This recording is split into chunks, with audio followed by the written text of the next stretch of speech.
मथुरा वृंदावन भारत देश में अपना एक अलग ही महत्वपूर्ण स्थान है। कहते हैं कि यहाँ पर राधा और कृष्ण आज भी विराजमान हैं और सभी की मनोकामनाएं पूर्ण करते हैं।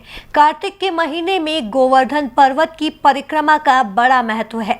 सुमित अवस्थी मित्र मंडल द्वारा श्री गोवर्धन भगवान की दंडवत परिक्रमा की जा रही है।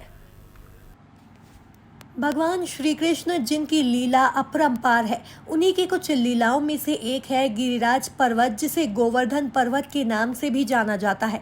कहते हैं कि एक बार इस क्षेत्र में भयानक जल प्रलय आया, जिसको लेकर त्राही त्राही मच गई। ऐसा लगने लगा कि पूरा नगर ही वर्षा के पानी में डूब जाएगा। सारे लोग भगवान श्री कृष्ण के पास मदद के लिए पहुंचे। तब भगवान श्री कृष्ण ने अपनी सबसे छोटी उंगली पर गोवर्धन पर्वत को उठाकर नगरवासियों की रक्षा की थी। तभी से यहाँ का अपना एक अलग ही महत्व है। कहते हैं कि गोवर्धन पर्वत के दर्शन मात्र से ही सभी मनोकामनाएं पूर्ण हो जाती हैं। सुमित अवस्थी मित्र मंडल द्वारा कार्तिक मास के पावन महीने में श्री गोवर्धन जी की दंडवत परिक्रमा की जा रही है। आपको सत्य और हकीकत का आईना। इस समय यहाँ ब्रज भूमि पर दूर दराज से महाराष्ट्र, एमपी और कहाँ से भक्तगण आ रहे हैं। इस समय यहाँ ये दो भक्त इस समय भगवान विष्णु श्री कृष्ण के उस नाम में रम गए हैं कि मिट्टी के कण में भी वो उन्हें दर्शन पा रहे हैं। हम इनसे पूछते हैं, जय श्री कृष्ण दादा। जय श्री कृष्ण। क्या नाम है दादा? सुमित अवस्थी। कहाँ से आए आप? हम इंदौर एमपी से। एमपी से आए हो जी।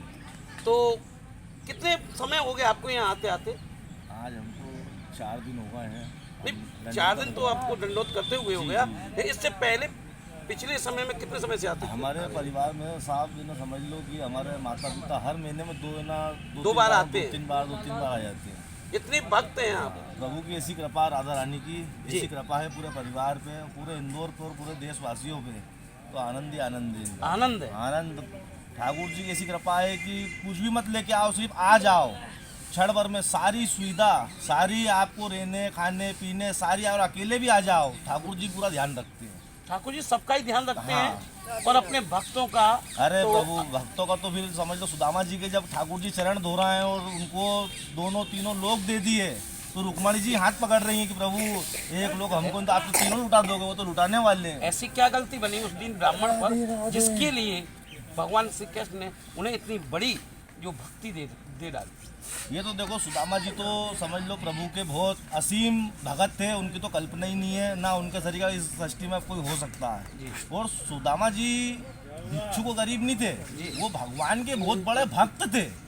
भगवान के बहुत बड़े बचपन के ही भक्त थे, और सुदामा जी और श्री कृष्ण की दोस्ती है।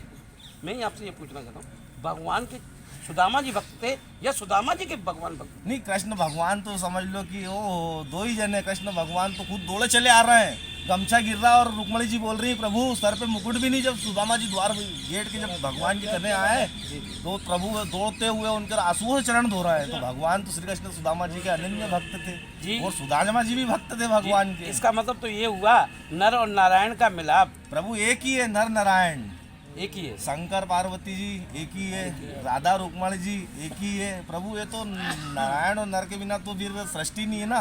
राधे राधे। बहुत बहुत धन्यवाद। राधे राधे। जी जी। आपके इन विचारों के लिए और इस भक्ति भाव के लिए। देखो इन्होंने कितने शालीनता से अपने अंदर भगवान श्री कृष्ण को अंदर बिठा रखा है। और देखिए इनके भी विचार सुनते हैं। श्री कृष्ण भैया जी।